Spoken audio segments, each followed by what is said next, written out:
Do you think there should be some like things that adults shouldn't touch? Some God. This answer might seem crazy. Children, actually. That's one thing adults shouldn't. You scientifically cooked that up to choose the worst wording of all time. Ready? Yes, sir. Yeah, go for it. I'm sorry. I'm sorry. I'm sorry. Do you have some else to be today? Oh, okay. I'm sorry. I didn't get a great night's sleep. Me neither, buddy. I locked in. Who asked? Locked in your sleep? Yeah. 6 hours. Shut the fuck up. Oh, I'm gonna. Hey, welcome back to another episode of the Trash Taste Podcast. I'm your host for today, Joey. Joined with me, as always, are the boys, Connor and Garnt. And today, Garnt's just waking up, apparently. No. I just... Which is crazy, because he was the one that just woke up from the nap. I woke up from a little nap. Yeah. And I only got 4 hours of sleep tonight. You only got 4 hours of sleep last night? Last night. How come? I was up late streaming. Oh my God. You deserve it then. You deserve it. And then I had meetings at like 8, so I had to get there. Right. So it was a bit of a trek. Fair enough. Yeah. But today we're not talking about sleep. We are doing an episode of Trash Taste that we've done in the past, or rather, we did it like 3 years ago on Trash Taste After Dark, I believe.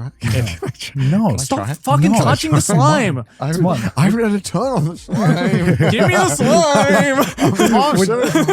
Please. What are you gonna pay me for it? What are you gonna pay Just me give for it to him. It's Fucking hell, just mine. let him touch it. It's mine. Let me touch it. Let him touch it for 5 seconds. 5 You seconds. can have it for a little bit. Anyway, we're doing something that we did on After Dark. I think it was like 3 or something years ago, according to our producers. I don't remember doing this at all. No, we've done it on this. Did we do it on this? Was That was a different one, right? Oh, It was I'm on so After Dark. dumb. Yeah, I know. I touched the slime. I touched the slime and I went dumb. The slime of God IQ damn it. depletion. God damn it.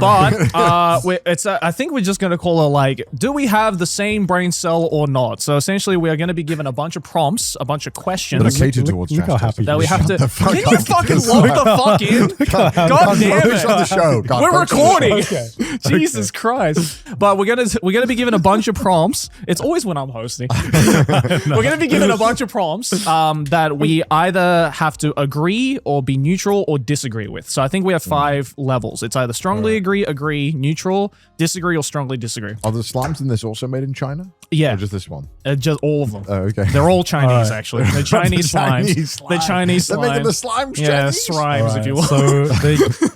So So we're gonna be given a bunch of You prompts. make a statement. Make a like, statement. I woke myself up from a nightmare today, and I said like No, agree. that's a No, that's a fact. I say agree. Okay. I have never done this Are you before. trying to tell something, guys? Yeah, I fucking screamed myself awake. Did you actually? I've never done that. What was the before. nightmare? Huh? What was the nightmare? I had a fucking Lovecraftian nightmare. Like some cosmic horror shit? I literally some cosmic horror. This is not rubbing off properly. Oh, for fuck's sake. Sake. Anyway, describe your Lovecraftian cosmic horror. So I felt like God was watching me and fucking with me. I felt like I was in like the Truman Show, but I couldn't prove it. I was like that fucking Dokes meme in my own dream. And then I looked at I was like, I don't can remember. I was looking at the night sky, and it was like that fucking scene from what's the fucking sci-fi show?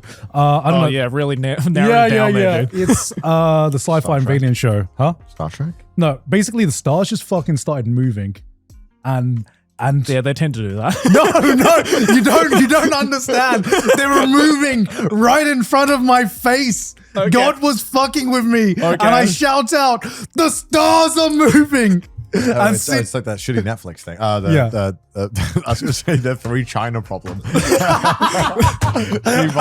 the 3 body problem. It was literally The 3 that. China. Because it's set in China.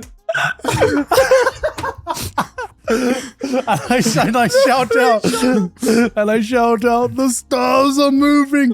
They're moving, the stars. And the next thing I know, Sydney's just looking at me dead ass, being like, "Are you okay, Garnt?" Yeah. Why are this? The plot twist was that Garnt wasn't even asleep. He was just out on his balcony. He's like, the stars are moving. Do you get the dream, the piss stream when you need to piss in real life? And your dream is trying to tell you, like, hey, Yeah. you gotta piss. Hey, you gotta piss. Because like suddenly your dream that is like about something totally different, you have weirdly in this dream the rock hard urge to piss in the stream. Oh, And yeah. you're like, this is weird. I was Yeah. I don't know if I'd use that exact phrasing, but yeah, I get what you mean. Do you know the No, worst? you can feel the rock hardness being emanated to the pea glands. Do you know what's worse when you have that dream? Because I remember so many times I piss in the dream. I didn't piss myself. But That feels crazy that you can piss in the dream and not do it in real life. Oh yeah, every Yeah. time I piss in the dream, I'm pissing myself in real life. Like that happens. It's awful because I piss in the dream and I'm like, why do I still need to piss? I'm pissing so much. And I realize how like I'm playing with fire. Like my mind is like playing with fire. It's like, It's yo, like you lighting need the lighter in the gas station. You're like, nothing's happening. What's going on? What are we doing today, Joe? Anyway, yeah, that has nothing to do with what we're doing today. We're going to be given a bunch of prompts. We're going to see if we're all on the same brain cell of whether we agree or are neutral, disagree on something. And then if we disagree on each other's fucking... I'm just going to keep going.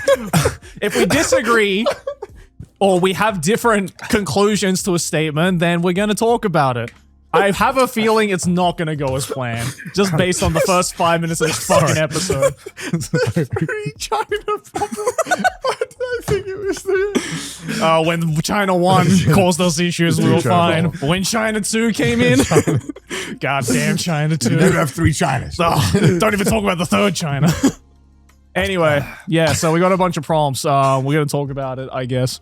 Or do we want to talk about the 3 China problem? No, we should Okay. not. We should save that. Yeah, we'll save that for another Save the episode. 3 China problem. All right. Where are the prompts? Are they in Trashbox Skin? Oh, okay. Word. We're going to bring back Trashbox Skin here. There you go. What do you boys want to start? You didn't even know. Huh? You didn't even know. I didn't even know. I just rocked up. All right. Statements.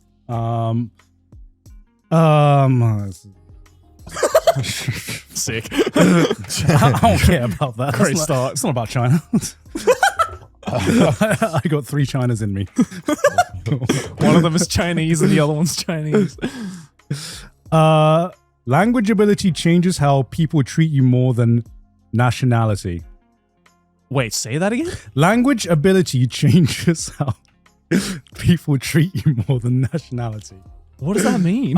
So, like, let's say if you speak were in, Chinese, for if you were in China, if you were in China, damn it, God, you beat me to it. Okay, I'm in China, I'm imagining. And you speak Chinese. Yeah. as a white person. Uh-huh. I don't know where I'm going with this, actually. Let me reread Yeah, it. what- So it's saying that, like, you would be treated, I suppose, Does anyone know what this prompt means? like, your ability to converse in Chinese would have more of an impact than perhaps maybe Being your race. Chinese. Let's just Yeah. pick another one. I get it, but I understand that it's been asked so badly. Okay. I think that was That maybe was the 2 China problem. That was the 2 I spoke China Chinese and I problem. was Chinese. Yeah. I wanna. What's the bigger problem? Speaking Chinese? Or being Chinese? Success makes people more cautious rather than creativity, mainly aimed at the YouTube creator space.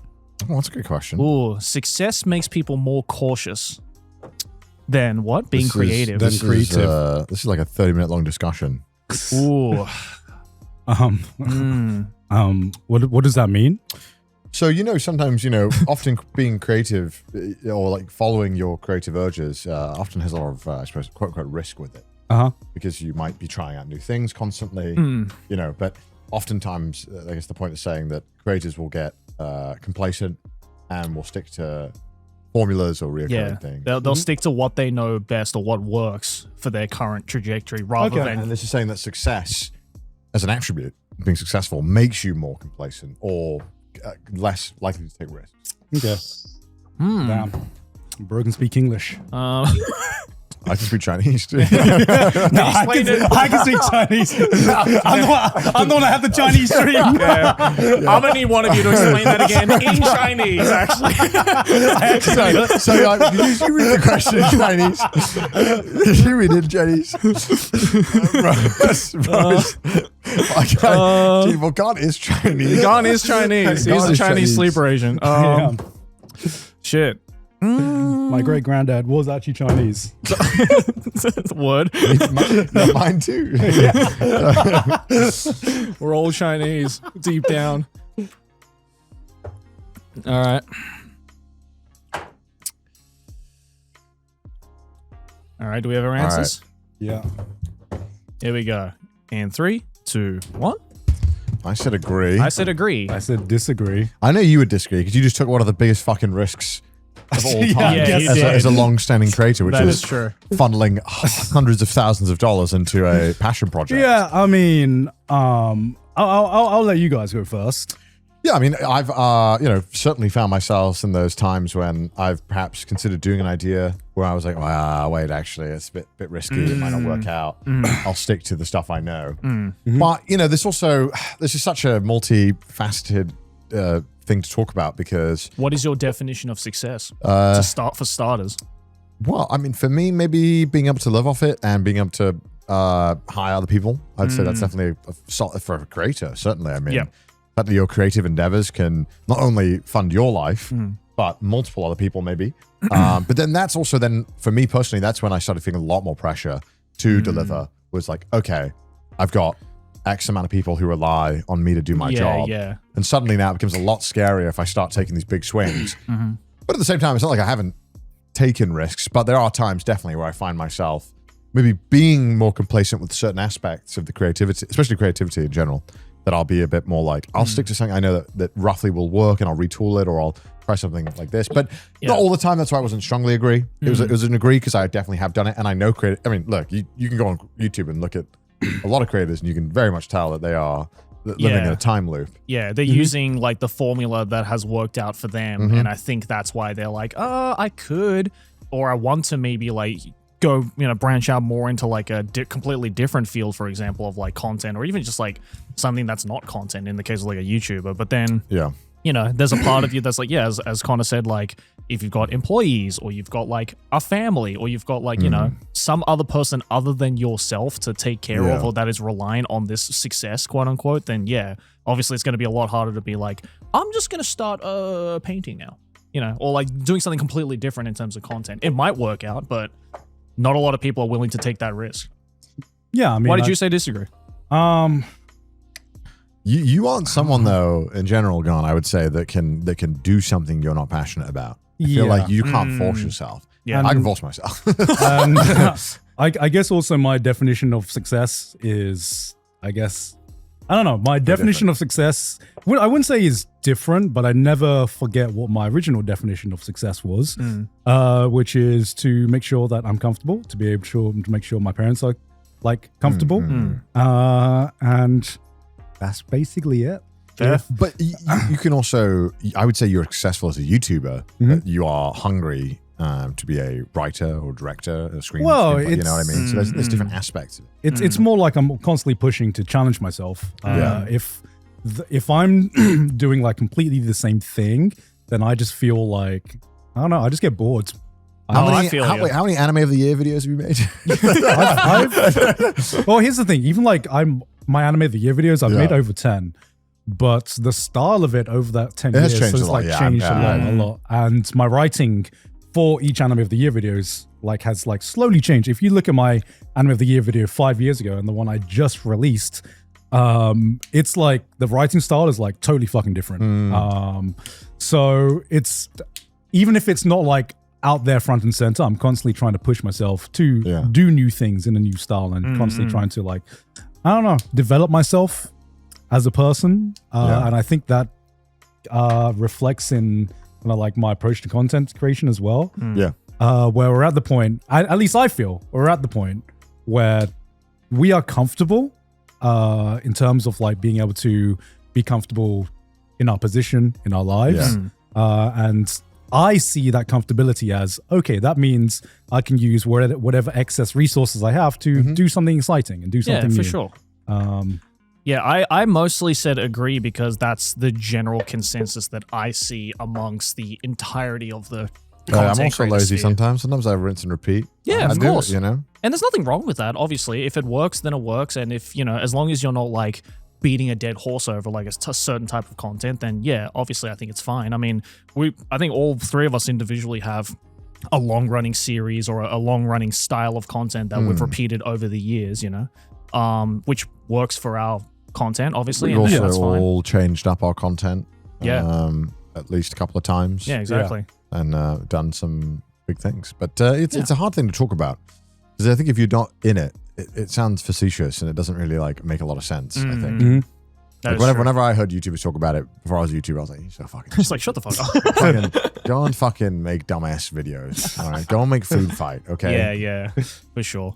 I think it completely depends on what that person's definition of success is, or where they seek the validation for their contentment or their happiness, or however they might pursue just comfortability or anything like that. Because at least for me personally, like I've always lived with that philosophy of like, that's that whole thing of like success in the case with like content creation, obviously naturally it's going to come with like more revenue, more money. But, it's that whole idea of like, yeah, money can't buy you happiness. But like, in my opinion, it can't buy you happiness, but it can buy you the freedom to pursue that happiness, if that makes sense. It's this whole idea of, it's like how you use your success and how you define that success that changes the trajectory of like, do you want to pursue creativity because that's what you view as success? Like I guess, because like some content creators view success as constantly just getting the numbers, whether that be doing the exact same thing for multiple years, with little to no change. But then there are some creators out there that I know that are very content with being like the opposite side of the spectrum, where they're just like, no, I'd rather not do the same shit that I did the previous year. I'd rather actually, better myself and in my creativity and do something completely different, even though it may not immediately reap the benefits of the views or the money or however it may be, right? But you're more content with that because you don't get bored. You're constantly pushing yourself to be better, and that to some people might be considered success. So it's like, I don't know, it's a bit open-ended. Do you think Mr. Beast is happy? Look into his eyes, Garnt. I mean, I think like as obviously all of us have gone through this life cycle of YouTubing and ups and downs. I think one thing that I think generally I've always seen to be a trait that is just never healthy is just like hunger for like numbers that never ends. Yes. Like if you're just ravenous for growth and you can't see past that, and that is the only thing you can ever see or care to strive for, I feel like it just always leads to consequences that you didn't anticipate. And also, you end up fucking up along the way because you start making, you start justifying maybe actions that you might not have done before, but suddenly now there's numbers involved, and then it becomes a lot easier. Also, everyone falls off eventually. So, if you're constantly pursuing for like more views, that's what I'm saying. You can't be number one forever. No, exactly. And you have to be content with that. Nah, not me though. What? That's that Chinese dog. You got that Chinese dog, the resilience. All right, let's see what's next. Okay. All right. We've gotten more honest about China didn't fall off. They just had a we're blip. not going to stop fucking saying China and Chinese. Yeah. Why is it funny to say China? I don't know. It's so stupid. It's a country. It's so funny though. It's so stupid. I hate myself. Trade offer, boys. You don't skip this ad, and in return, I will tell you about today's sponsor, Shopify. When we started the podcast, it seemed like we had it all figured out. The setup, the filming schedule, the cool little logo. It was super overwhelming, and every day seemed to introduce a new decision that needed an answer. When you're starting off with something new, it seems like your to-do list keeps growing every day with new tasks, and that list can easily begin to overrun your life. Believe me, we would know. Finding the right tool that not only helps you out, but simplifies everything can be such a game changer. For millions of businesses, That tool is Shopify. Shopify is the commerce platform behind millions of businesses around the world and 10% of all e-commerce in the US, from household names to brands just getting started. With hundreds of ready-to-use templates, Shopify helps you build a beautiful online store that matches your brand's style. Shopify is packed with helpful AI tools that write product descriptions, page headlines, and even enhance your product photography. You can easily create email and social media campaigns wherever your customers are scrolling or strolling, and best yet, Shopify is your commerce expert with world-class expertise in everything from managing inventory to international shipping to processing returns and beyond. So boys, what are you waiting for? Start your business today with the industry's best business partner, Shopify, and start hearing... Ow, I just hit the mic. Sign up for your $1 per month trial today at shopify.com/trash. Go to shopify.com/trash. That's shopify.com/trash. Trade offer complete. Thank you for listening. Back to the episode. We've gotten more honest about what we don't care about as we've gotten older. We've gotten more honest about what we don't care about. Yeah. Ooh. That's okay as well. We don't need to have a massive discussion for everything as well. Yeah, I'm not for saying sure. that this won't be a quick one, but Yeah, this will be a quick one, I think. oh, my pen is ass. You got a new pen? Yes, please. You're the best smelling one. Oh. He's going to decipher them. He's going to pick one by one. Actually, you can have this anemic pen. This didn't feel good to write with. Okay. There's no more black great. pens. There's no more black pens. Okay. I'll pick out the man. best one. Here's the shittest one. All right. All right, here we go. Ready? 3, 2, 1. Strong disagree. I said neutral. Agree? Wow. Oh, wow. Okay. Wait. Why'd you say strongly disagree?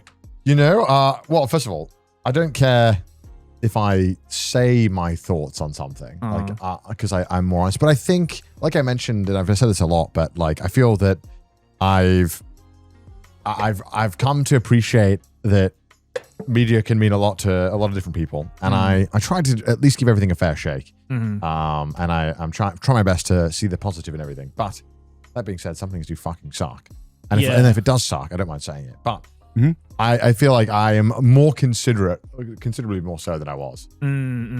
I would just be like, that's ass. I'd watch 5 minutes on TikTok, dog shit. Yeah. And now I'm like, okay. Well, I say neutral because, yes, I have gotten more honest with the things that I dislike, but at the same time, I've gotten even more honest about the things that I like. And I'm more honest. I'm more willing to like be open about the things that I like because, you know, saying like, oh, I don't like this thing, like it doesn't usually lead to any kind of, I don't know, positive direction in any way. Like, whereas saying something that I like and I want to share something that I like because I'm genuinely passionate about it and I want other people to like give it a fair shake. And if they don't like it, then that's cool. But, you know, I have fun talking about the things that I like, I think, more than the things that I dislike, which I will say is like a big 180 for me because when I first started making, you know, YouTube videos, like I was very much talking about a lot of the things I disliked, you know? Well, I mean, talking about things you dislike always does better than things you like. Yeah, exactly. it does. Right. It's But like whenever people did they would do like top 10 games of the year, top 10 worst games of the year. Yeah. Always the The worst worst games always had, does like, better, yeah. 3 times the views. Exactly. But I think I've just gotten to that point in my life now where I'm just like, okay, you don't like this thing? Cool. That's it? All right, sweet. Whereas if I much rather listen to someone go on a 30-minute, rampage about like what they fucking love and what they're passionate about versus 30 minutes of them talking about something that they hate. I mean, I also find that from a critique perspective, and when making videos about it and trying to make them entertaining, it's a lot harder of a challenge to present something you like. Yeah. Talk about it in a fun way and an engaging way and convince people that it's good. Yeah. Whereas, you know, dunking on something is... Shit, you just described my entire fucking career. I was like, is it hard? Yeah, it is hard. It is hard. That's why you're good at it, Garnt. Yeah, that's why you're good at it. You're the goat at it. Yeah. But you know, dunking on something is, you know, it's easy. It's easy to find something bad, but the bad part is when you think about it and you get deep, you're like, I'm just dunking on someone else's failures. Yes. Nobody sets out to make a bad thing. And it's so easy to see something that's just so fucking awful and shit on it. But then when you see like a Ubisoft game, you're like, I don't feel bad. This is like pure corporate greed. But then at the same time, it's like, there's probably like a good chunk of people on that team that really tried their best, but it ultimately doesn't matter because X person was involved and decided to steer in it. But that aspect of it, I'm trying to become more aware of and trying to appreciate it. That when I do fucking shit on something, like I'm laser focused on why that is, and not to just do broad strokes of like, and it's bad, and it's like that doesn't help anyone. I just feel it's harder to like, I don't know, sell your personality by shitting on something terrible all the time as opposed to just talking about something that you like. Like, again, it's like if there are two people in front of me and one of them only talks about the things that they like and are interested in, and another person only talks about the things that they dislike all the time, I'm gonna want to talk to the guy who likes the things and wants to talk about the things that he likes, you know? That's just life, bro. That is life. That's life. But that's why, like, I think it's fine to be... that's why I said neutral, though, because it's like, I think it's fine to be honest about the things that you dislike because, you know, you should be true to yourself, but I think you should also be honest about the things that you like equally. Mm-hmm. Yeah. And yeah, I think that... I mean, we all put different answers, but I essentially agree with what you guys said. Different perspective, bro. Yeah, perspective. I mean, it's just, it's more so that I am more confident in what my tastes are and what I'm going to like and dislike, and I'm always open to give stuff like a shot. But I also know like how my brain is wired in a certain way to know what my interests are. Yeah. What you can't like everything. I'm not gonna like the high school romance. It's just not happening. No, exactly. Yeah. And sometimes I think people conflate talking about the stuff that you do like and focusing on that. Sometimes in modern day and age, they conflate that with being afraid to tell the truth or to tell like, you know, to talk negatively about that. And I think it's the way I see it is that there is so much in terms of like entertainment and media, there is so much stuff to choose from nowadays, right? There's so much things coming out no matter what medium you're in. Why does anyone have time to fucking sit down and watch 12 episodes of something they don't like? Yeah. It can, like, for me, I've gotten a lot more comfortable in just saying this isn't for me. This doesn't mean it's like inherently a bad piece of like media or anything. It just isn't for me. Yeah. And there's a lot of things like that. But a lot of people misinterpret that, right? Yeah, like saying something is not for you, immediately people will be like, that means it's the most terrible thing according to you. And it's like, no, that's not what I said. Yeah. You know? Yeah, Me with JJK. The internet made me realize I have no enemies. I have no enemies, man. Shut the fuck up. Except for China. China. I'm kidding. Oh my god. Jesus Christ. That's the 3 China problem. Yeah. That's the second China in the equation. Where's the third China? We don't talk about the third China, Garnt. Oh, okay. Great. Is it? Yeah, thanks, Garnt. Oh, it's actually a good one. There you go. Being honest is a bad thing if it hurts people. Okay, this is stupid. Okay. Nobody thinks being lying to someone is good, but their feelings will be happy. So it'll be good. Okay. A bad ending can completely change my opinion on an otherwise great series. That could be a movie, anime, whatever it might be. A bad ending will change the opinion.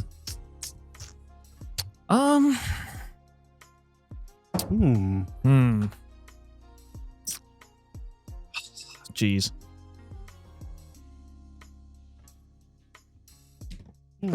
Okay. Ready? Yeah. 3, 2, 1. Disagree. Neutral. I said agree. Wow. So Joe said agree. Garnt said neutral. I said disagree. Okay. Yeah. I mean, Game of Thrones. Okay. I know this has to be brought up because it is universally regarded as a fucking awful ending, right? Yeah.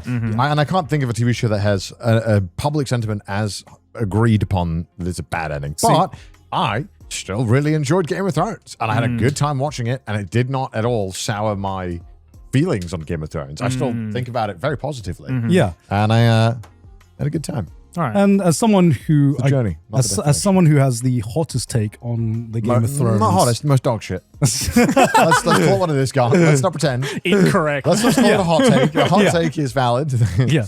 Well, I as you said, you have no enemies, so I'm gonna fucking. I have an enemy when you say that. I had one enemy. I'm gonna limit test that right now. I have one enemy. But I really hate the this argument take when it's this is going to make me sound even worse. I think Game of Thrones is the wrong example to give for this argument. Okay. Because as someone who had the take on Game of Thrones that they did, I can... What was it, God? Remind the viewers what your take was. In case I liked the latter half of Game of Thrones. More than the first half you said. Yeah, because of my monkey brain. I've not seen a as a single critic. episode, so As I a can't critic, say. I know Okay, like the no, first no, half you is can't say better, and that doesn't include season 8. Season 8 is absolute dog shit. Okay. Now we're adding caveats. Yeah. Okay, go ahead. So, Yeah, Game of but- Thrones is a bad example. The reason I think it's a bad example is because the fall of Game of Thrones wasn't just the ending.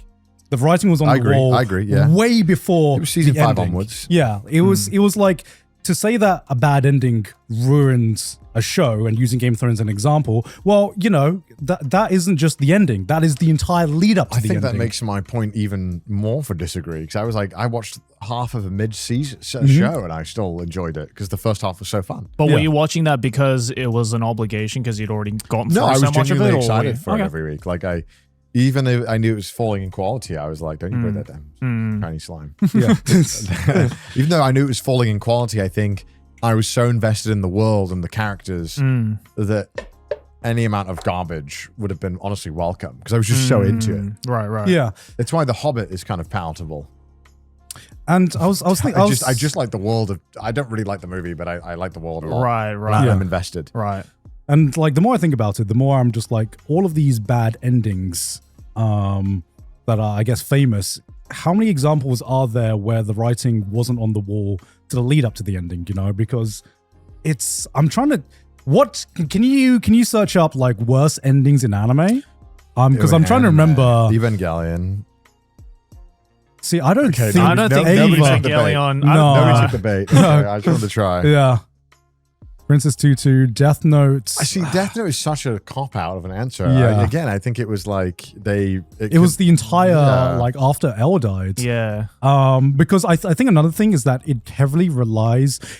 How was Berserk on there? There's no ending. Because the Scroll original anime ended around like a cliffhanger. Okay, Dead Man Dead Man Wonderland, I was going to Wonderland. say, yeah. Tenjo Tenga is probably on here as well. Yeah. No Game No Life had a bad ending. Promised Neverland. That just had a bad season 2. These like Yeah. never. These are shows that just didn't end. Wonder Egg. okay. Promise like that I would agree with. Well, yeah, but Wonder Egg fell off after like episode 3.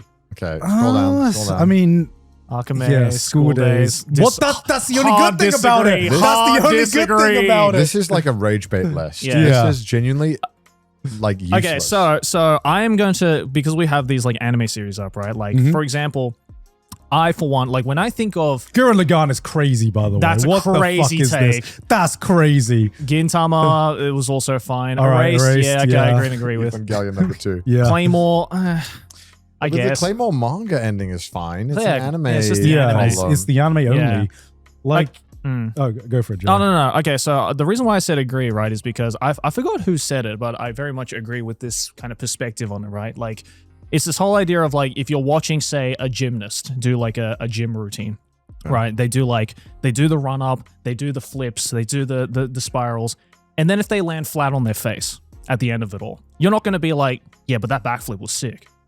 You're going to be like, well, fuck, they just fucked up. The entire thing is ruined. I'm not that harsh of a critic. I'm like, that's Well, yeah, but that's the problem. Is like, you personally may not feel that way, but a lot of people do. Like, a lot of people say the reason why, for example, a lot of people hated the fuck out of Dead Man Wonderland was not because the entire series was shit. If anything, the majority of the series was actually decent, in my opinion, but the ending was just fucking horrible. And so most people, or same with like Erased, not every episode of Erased was horrendous. There were a lot of like some, especially midway through the season of Erased, like there were some really great emotional episodes, but it's just the ending was so on the wall that people were like, whatever. Whole thing. When you talk about Erased, everyone's like, yeah, but the ending was shit. That's usually the first piece of criticism that you ever hear about any of these kinds of shows. And I think like, yeah, the ending of a show isn't everything, but it is the one, in my opinion, pivotal moment where it should tie everything up that you experienced up until that point. And if they don't tie it up, or if it's not at a satisfactory point that made it so that that whole journey was worth it, then in the end of it, you're going to remember only the worst part about it. Conversely speaking, it's the reason why a lot of people rate Code Geass so highly, right? Yeah, the entire show was amazing, but the whole thing was nicely wrapped up and neatly packaged in an amazing ending. And that's what most people remember about Code Geass, right? Yeah. That's my argument. So that's why I said agree. It's not a strongly agree because it's not everything, obviously. But in the case with like anime or long-running TV series, it's a pretty big unavoidable part. Yeah, and I think I've just seen more and more when an anime is ended, it's just it just has become popular to just like dogpile on this ending. Right. And the more I experience it, the rarer it gets that I actually agree that there is a bad ending to something. I think most recently was My Hero Academia, got clowned on to no end, and I'm like, this is a fine ending. It's not the greatest ending, but it does everything it needs to do. Attack on Titan as well, another ending where people are like, this ruined the entire fucking show for me, and I'm like, what? Yeah. I think there's also an aspect of people that are just sad it's over. Yes. And they lash out. Yeah. Because they're young and they don't know where to put that energy in. Yeah. They say the ending's bad. And I think that my opinion over time has changed about the ending, just because I was thinking about it, because I was like, if the ending is the paramount thing to kind of like determine my overall opinion on a show, then surely that means if a show hasn't ended, if a series hasn't ended, then I can't be able to judge it. And then I think of examples like Berserk, where I'm like, nah, even if Berserk had a dog shit ending, hypothetically, we would never know. We would never know, hypothetically. But even if it did, I was like, it wouldn't have ruined what it did for me. Because I don't think the gymnast analogy is totally correct, because I think some of these are more akin to a marathon than one like very quick sequence. It's an entire marathon, and maybe there are parts where it runs a bit slower, runs a bit faster. Maybe they trip up at the end, but they were on that fucking world record run for a lot of it. That's and fair. You got to respect that. That's fair. Yeah. Yeah. All right. Damn. All right. That's deep. All right. That's deep. Who's going to pick the next one? Go ahead. Social media algorithms decide what we care about more than we think. No. Sorry, I write it down. What was the prompt again? Sorry. Social media algorithms. Do social media algorithms decide what we care about more than we think?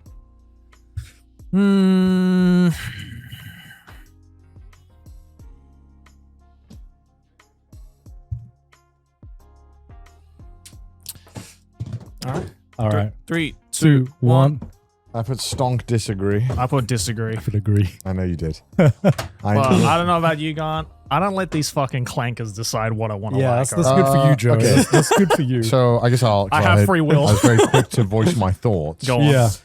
I mean, you feed the info in, right, that it gets. So it knows what you're looking for, and it knows what you're engaging with. And so if you spend 0.3 seconds longer looking at this one video of this one thing, or you looked at this post from this one person, or you're searching this account, it's like you are putting the data in that is allowing it to make decisions for you. Yes, it can suggest things, but ultimately it's your engagement with it that decides what will be then fed to you. So in some senses, I do think, it is kind of deciding, because it can show you a bunch of things, and then it's up to you what you engage with. But ultimately, it's your choice to either watch that video for longer, or leave that comment, or look at this thing that is giving the computer all the information that it needs to then know more about you, and perhaps know you even better than yourself, and then feed you something that you don't know you're going to like. But again, I think it's all from information that you've been willingly handing over. Yeah, but like, This sounds more dystopian and cool if we say it's all the computer's fault. I'm just a bot, man. I'm a bot. I'm that guy. The only thing that I think it does very well without like a say as a user is that, like, being a consumer is like you are pushed to buy. Like, that is the one thing that it constantly does, is ads. So like, in terms of like the actual content creators you're watching, or whatever it is, or whoever you're normally going to be fed stuff that you're kind of aligned with, and what your humor is, or whatever it is you're looking for, But in terms of, sometimes I do feel like a trend that gets popular, for example, is perpetuated because the thing can be sold. Like, I think I have this weird theory that I feel like any kind of hobby that has like a ton of like buying aspects things to it, where either like TikTok Shop can sell you things, or YouTube Shop can sell, it gets pushed more because there's more money changing hands with the platform. So I feel like we are constantly being fed hobbies that are more materialistic or require more purchases or more expensive purchases than before. Then we would just kind of get a range of things. I do think in one aspect it's you. In another aspect, we are being pushed towards hobbies that are often about buying things like trading cards. Like I think that's so much algorithm involved in pushing trading cards, buy trading cards. You need to buy these things. You buy these things to be a part of this hobby. Like that kind of stuff I think is being pushed on us. Okay. Make a great argument, but I'm going to make a counter. I'm going to make a counter. That's trash tape. I wasn't even going to argue against this, and then I was like, hold up, because all I was going to talk about actually initially was. I've watched way too many fucking movies because of one fucking short that got recommended to me. But wait, Ludwig did this to me one night. He was like, let's watch Training Day. I was like, why? He's like, I saw like 2 TikToks. It was fire. I was like, what is wrong with you? I am Your that problem. I guess it's the modern day trailer. That's what it is now. It's, you know what I mean? It's the TikTok sleuth trailer. Do you know what I watched the other day? Doctor Strangelove. Okay. I would not have gone out of my way to watch TikTok? Doctor Strangelove. Not a TikTok, a YouTube short. Actually. Okay. Oh, sorry. The pinky's out. Which I'll talk about another time because fantastic fucking movie. But I think to counter the argument that you made, yes, you do have free will, and yes, you do enact that free will. The problem with algorithms is that sometimes you can unwittingly or unwillingly fall into a rabbit hole by accident. No, for sure. Yeah, definitely. And you, by that metric, you are sometimes exposed to stuff that you might not even want to be exposed to. But sometimes what algorithms are awful at is stopping you from going too deep, or like, you know, there are definitely some like genres in the algorithm world where it's like morbid curiosity. And you go down a rabbit hole you would never have gone down before. If not for like morbid curiosity. And that, I think, is like a dangerous game sometimes. Yeah, like the true crime stuff. Certainly, you watch some videos and you're like, oh, this video seems interesting. And then the video is like weirdly super graphic and like shows images that they probably shouldn't be showing on YouTube and stuff like this. And you're like, I feel like I'm, like you said, I'm being pushed. This is too far. But I think it's also frustrating because the aspect of it all being user generated, and users tend to create things that they are either, one, is trendy for whatever reason, or two, is monetarily beneficial. So it feels like the money is always the one, the flow. It's like I might not give a fuck about Pokemon cards, but if people keep fucking making them because everyone's trying to make a quick buck off them for whatever reason, I'm just being exposed to more. Stuff like that. But I actually so I it's agree. a higher likelihood to go down that rabbit hole. Yeah, but I agree. I think like people getting kind of going and learning about like extremist beliefs. I think that's like a prime example of, I think we all know a person in our life that probably would never have done that normally had there not been a literal like multi-trillion-dollar system in place that pushes them towards this. And I think there's definitely an argument that's like, hey, you should be able to have some self-control here and some self-awareness. But unfortunately, we clearly live in a world where that's not the case. And I think getting annoyed at the individual for a systematic problem is unhelpful and is not going to change anything. So I do think there's there's some right there. Yeah. Obviously, it's not every single individual. Like some individuals are aware enough of themselves to be like, oh, okay, I am being fed this stuff, but maybe I should rethink. But obviously like that's not everyone. It's like, unfortunately, yes, you do have free will, but yes, we are also very monkey brain, and our programming is sometimes just flawed in our brain. That doesn't lead to what is healthiest for us mentally all the times. But I think YouTube, it's peaked and it's going down now. You reckon? Yeah, because dude, every single science informational video now that isn't like from, I would say like the 10 channels that you probably all know, is literally AI voiceover or like AI script writing, and it's like it's genuinely impossible to find a channel that is new, that is good, or like even the kind of trend of like, I don't mind hiring like a narrator or whatever, but it does feel like we lose a little bit of like what made YouTube so special a little bit. And I just feel like it's getting harder and harder to find newer channels that are making really interesting and creative things.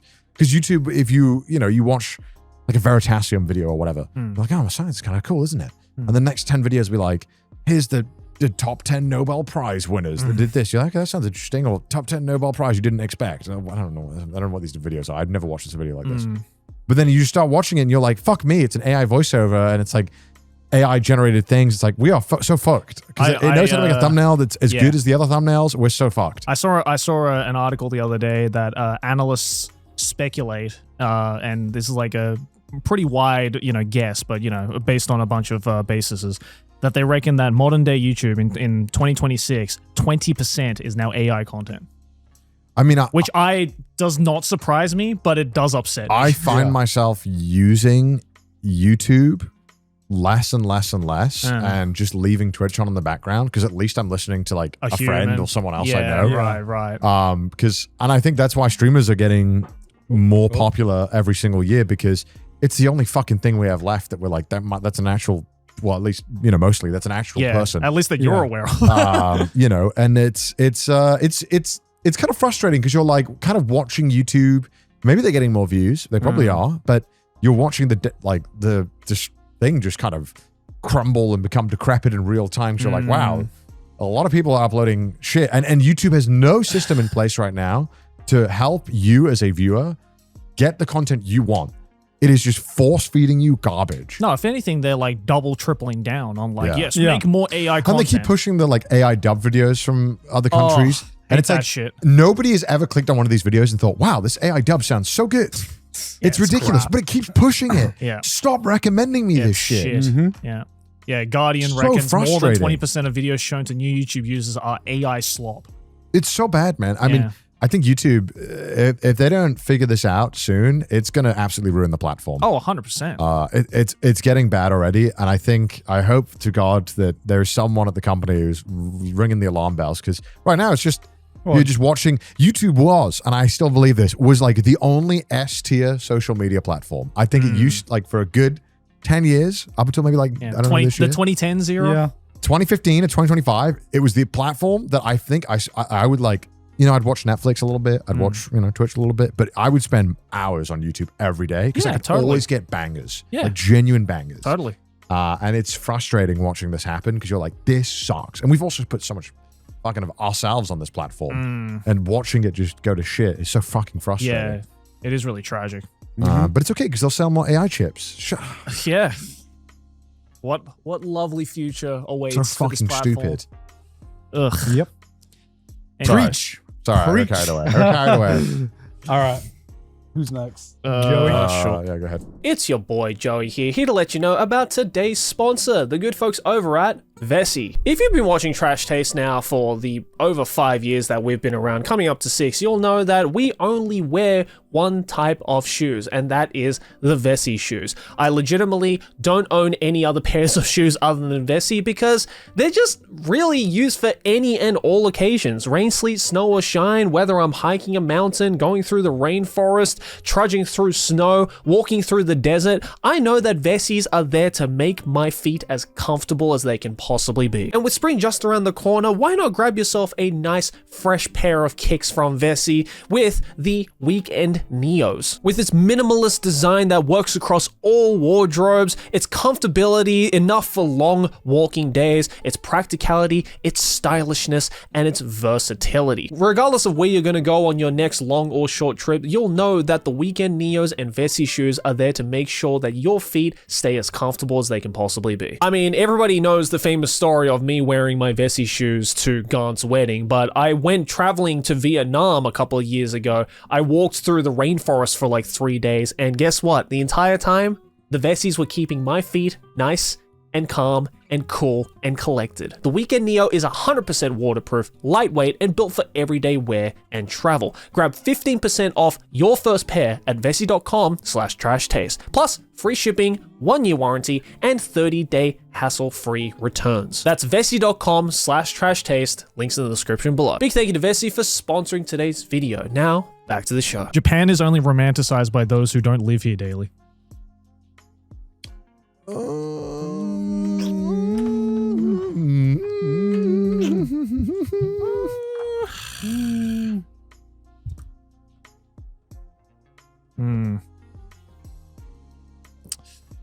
All right.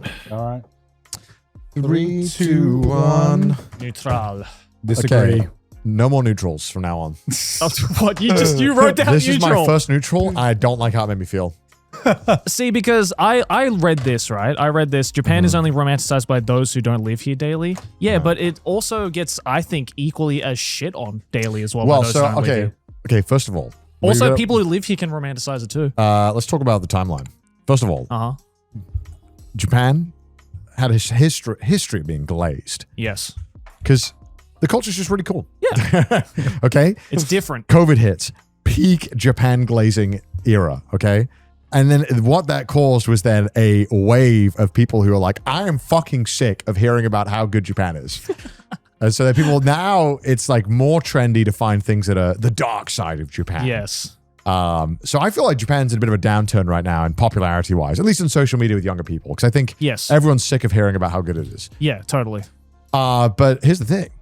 It's pretty fucking good. That's why we live here. That's why I like being here. Yeah. Like, I won't lie. Totally. Here's the thing, right? I think everyone is sick of their YouTube videos that's like, you won't believe this thing. And they show you the most mid thing ever. Yeah. And it's like, what you won't believe is that I get to walk everywhere. I get to have an affordable meal all the time. Everyone's really nice, polite. I can leave my laptop anywhere. I feel safe at all times. I do not have to worry about being stolen from, robbed or anything. And that's like the truth. Like that's the core necessities that you need as a human being in your day by day.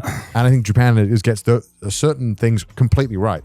Is there a lot of problems in Japan? Of course there is. Yes. Every country has its problems. Japan has some major problems in a lot of aspects, especially us being foreigners. Yep. We experience a lot of shit. I'd still take it. Yeah. I went to the bank yesterday. I was about to discover slurs that didn't exist yet. I was so angry. They made me go back because I didn't have my previous expired Zairyu cards. Oh, damn. That wasn't on the website. Yeah. And then, some rules that came out of nowhere, absolute bullshit. And they were being unhelpful as ever. Yeah, there's a lot of frustration. But I think that, it's not. Yeah, I will also say that from what I have been seeing, yes, there are a lot of people who don't live here, maybe have never even come to this country before, that romanticize the shit out of it based on what they see on things like social media or YouTube or whatever it might be, right? Because obviously it's very easy, and we did have a history of people glazing the shit out of even the tiniest things in Japan, even though, let's be real, like 80 to 90% of it also exists in other countries. But at the same time, I feel all the people who are on the opposite end of that spectrum, who don't live here, who probably have never visited here, who are just like, actually, did you know that the suicide rate in Japan is also the highest in the world? Blah, blah, blah, blah. And like, I'm not suicidal, so it's great. I'm not adding to that. Yeah, but also, I feel like regardless of if you are like dick riding Japan or just like have a hate boner for Japan, I feel most of the time those people on both ends of the extreme spectrum are just as misinformed about the country as each other. Well, it's just it's frustrating because people think, people love to quote statistics in every country where they want to diss it. They'll find some metrics that they don't like. And it's like, unfortunately, a statistic doesn't tell you how it is to just be there every day. Exactly. Like no GDP or no mortality rate or any of this stuff can accurately describe the feeling of living there or being there for a long time. Obviously, we're very biased because we've lived here. Yes. And we still live here for a very long time. But we choose that. We chose that. Yeah. Totally. And there's not a day that goes by that I regret that decision. Yeah. I think I'm very grateful to be here. I think every reaction has a counter reaction. Yeah. And I think just social media has obviously exasperated the Japan glazing. Yeah. But no, like as fucking annoying as it is, no amount of Japan is living in 2030. Here's a vending machine. No amount of like those kinds of annoying videos can just replace waking up and being in a country that just works and you can afford and has good meals. That's it. You want to know what people fantasize about? That's pretty much it. Yeah. Just living a comfortable life. Just having a good quality of living. That's pretty much it. Yeah. Like I don't give a, vending machines are nice and everything. I don't give a shit about vending machines or this all this shit. Nobody moves to Japan for the vending machines. Yeah. Let's just be real. I care that the streets are nice. I can walk to my favorite places. it's like way more affordable than a lot of other countries. Yep. And also, I actually feel like a lot of my taxpayer money is being used to make the country function, you know? And True. that's pretty much it. That's it. Exactly. Yeah, I mean, obviously, we've been very lucky to do our job and do this, absolutely. But I think, whatever your job is, your day by day, you still have to go through the same shit. I have to go to the bank. I have to go to the ward office and do all this shit that but living in Japan is great. It's very safe. Yeah. The benefits definitely outweigh the negatives for most people who live here, and that's the reason why we live here. And I think for a lot of people who might want to consider living here, it might not be a place to make a career. It's kind of a tough place to earn a lot of money or to save a retirement fund. And there's all like valid complaints. And sometimes, especially as a foreigner, you don't feel like you're welcome. That happens. But, it's a lot of the times, a lot of things can come down from effort and, how much work you want to put into socializing with people, knowing how to break the ice, get a little bit more confident. All these things go a really long way in Japan. And I think the only truth to this Japan overglazed is just the people glazing absolutely nothing, which a lot of the time they just glaze shit that is like, just so boring or so like whatever. Yeah, like for sure. But then it's like everyone is trying to grab the next trend from Japan and trying to find it. Yeah. And I think that you'll see, at least online, the creators that seem to have found a knack for it are the ones who have found a really great way of presenting Japan in a more true sense. My personal opinion. Totally. And people who've done really well, can showcase the good parts of it, present the bad, present the good, and allow you to make your own decision. Yeah, 100%. There you go. All right. Damn. I think I skipped Connor, didn't I? Yeah. All right. Go for it, Connor. Where did you come from? Where did you go? What? Why are you seeing Cotton Eye Joe? I just remember there was the fucking horror movie I watched, and then it's this Jim McAvoy. What's his name? James McAvoy. James McAvoy. Jim McAvoy. Jim McAvoy. Jim McAvoy. I love that Jim McAvoy. Scottish. And in this horror movie remake, he makes this kid dance, and it's a really intimidating scene. And the music comes on, and it's fucking Cotton Eye Joe. He's like, do it again. And then you hear, where did you come from? Where did you go? And he's like, stop. Do it again. And then, as a man, I find it hard to talk about my feelings. Maybe changing feelings to mental health. Repeat that again, sorry. Sorry, I agree with as a man. As a Chinese man. During my very Chinese time in my life. I'm feeling very Chinese. As a Chinese man, strongly agree. As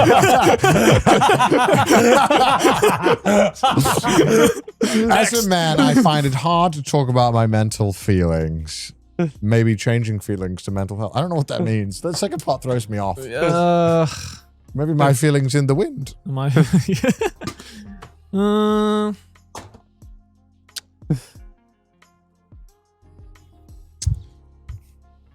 Is it just me personally, or is it? Yeah, you personally. Okay. Maybe you want to speak for your fellow men? We're right here. I mean, we could. I guess. Yeah, we could. Let's speak for. We've banned neutral. Yep. Yeah. 3, 2, 1. I put agree. Strongly disagree. I would disagree. You talk about your feelings and shit. I do talk about my feelings, but you know what the fucking worst part is? I'm just not eloquent. So when I think about the words to use, I'm like, sad. They're like, why? I'm like, I don't know. I just am. It's so frustrating. Sometimes I am so envious when I women are able to fucking boom pinpoint the exact second that it started happening, and the fucking they can pin it right back to the age it all started, and I'm like, bad day. 12th of February 2022. And I'm just I fucking, this is just a me thing personally. I'm just so bad when I try to talk about this stuff that I want to talk about it, but I really struggle to understand the words to find to talk about it. Right. Because it's like the word cloud, and it's like when it's like apple and juice, and I'm like, oh, I can't. It's like sad, and then this weird ball, this feeling, and I'm like, which word goes with it? I don't know how to. We break up the thesaurus. Even then, it's What's not another word for it's not, sad? It's not even the ability to understand the word or the emotion. It's I can't grasp the emotion or the feeling or sometimes where it stems from. I think this is just like a trained thing as a guy for me, where everything was taught like bury it. Don't think about it. And then then now I've gotten so good at doing it that I do try to talk about it more, and I do try to recognize it, but I really struggle to sometimes allow myself to really sit with it, think about it, and kind of figure out where that uncomfortableness is coming from, or where it's. No, I totally get that, and obviously, I think that's an issue that a lot of men struggle with because it's just naturally we don't and haven't been given the space to talk about our feelings as openly as, say, like, women have or other genders have. But I think societally speaking now, it's way easier than ever before because it's a lot more accepted from most, especially in the West, for a lot of people to just be like, I don't care what gender you are, man. Like, if you want to talk about your feelings, we can talk about your feelings. Like, there have been more, I don't want to use the word safe space, but like, there are variances of that now that are a lot more accepted in this generation specifically compared to like, say, our back in our parents' days or even before then, like, I hate therapy talk though. What do you mean? What do you mean? Everyone like talks like a therapist. Oh, even if they're not a therapist? Yeah, like people do this a lot. Yeah. They're like, Garnt, I understand your hurt and I really appreciate that, and I'm so helpful and so glad that you felt vulnerable enough to share that with me. Let's talk about your childhood. People like kind of like, they talk like almost like ChatGPT to some extent. Like it's like everything is like, I don't know. I just I'm talking to a mate. I just want them to talk to me. Like a mate. Talk to them like a human. Don't. You're not a therapist. Don't talk to me like one. I don't need that. Do people talk to you like that? No, but sometimes you talk to some people. Admittedly, I do think this is more of a younger person thing. When I'll be like, I'm not. If I tell someone, like, I'm just not feeling it today. I'm not feeling great. They'll be like, do you want to talk about it? I'm like, nope. Sometimes I do not want to talk about it. Sometimes because I know tomorrow it'll be gone. Yeah. Let me just. And as a man, sometimes you need those days where you're just like, just you in your fucking room, and you're just like, this is me time. Yeah. This is figure your own shit out. I don't say a word. I put on some lo-fi or something, I don't know, some random background music, and I just lock in on some kind of game or whatever, and I'm like, this is me time. Meditation, bro. It comes in all forms. It is not talking. It is not, not everything is solved by talking. Sometimes I just need to just... Yeah, alone time, right? Yeah, but totally. Yeah, sometimes I don't know. Maybe because I'm young and hip, gone. I have these. Word. That's how you gotta do it, man. This fucking 20-year-olds, I swear. No, I won't lie. I think it's mostly from Americans when I've had this, like the therapy talk. I get that. Yeah. British people will be like, "The fuck you mean, you sad? Have a pint." Yeah, shut the fuck up. Let's go to the pub. Yeah, Aussies can be like that too, for sure. They'll be like, "You got feelings? What are you, gay?" No, I just was a bit. I was happy. I'm sorry. Okay. Oh, it's I mean, a lot of the times it was just, it's not just talking about your feelings, it's being that person on the other side that is on the receiving end sometimes as well. Because sometimes you're not a therapist, you're right, but sometimes people are just like, how the fuck do I, act or react or respond without, I don't want to offend the other person. Yeah, without coming off cold. Yeah, right? I don't know how to properly handle this. And I've struggled with that a lot, to be fair. You just say like, "Damn." That's crazy. That's when you know you're fucked in the conversation. You're like, Yeah. "Damn." Yeah. And they're like, That's crazy, bro. That's it. Sorry, Anyway. no, I know you mean that. No, but actually, sometimes you just need that. Sometimes you're just like, "Damn, that's fucked, man."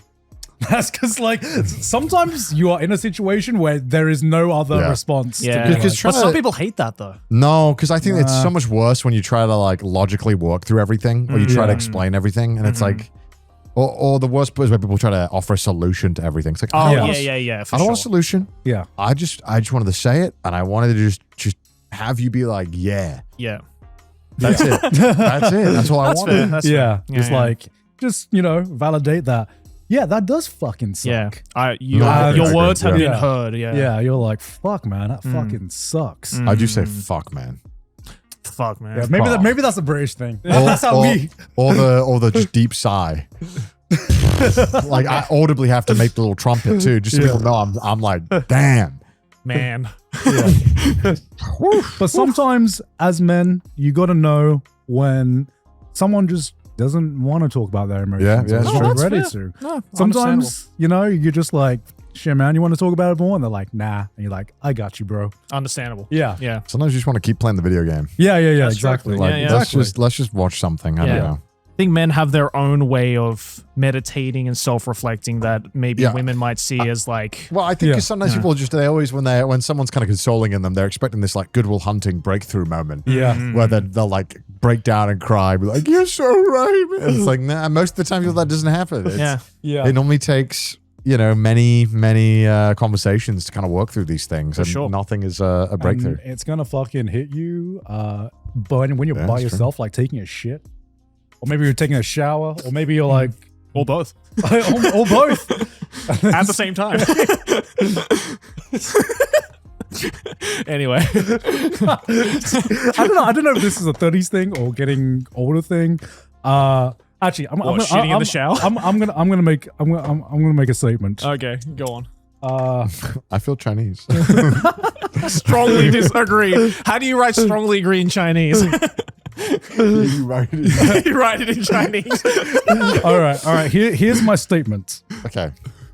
As I've gotten older, I've found it infinitely easier to cry. Or found it easier to cry the older you've gotten. Yeah.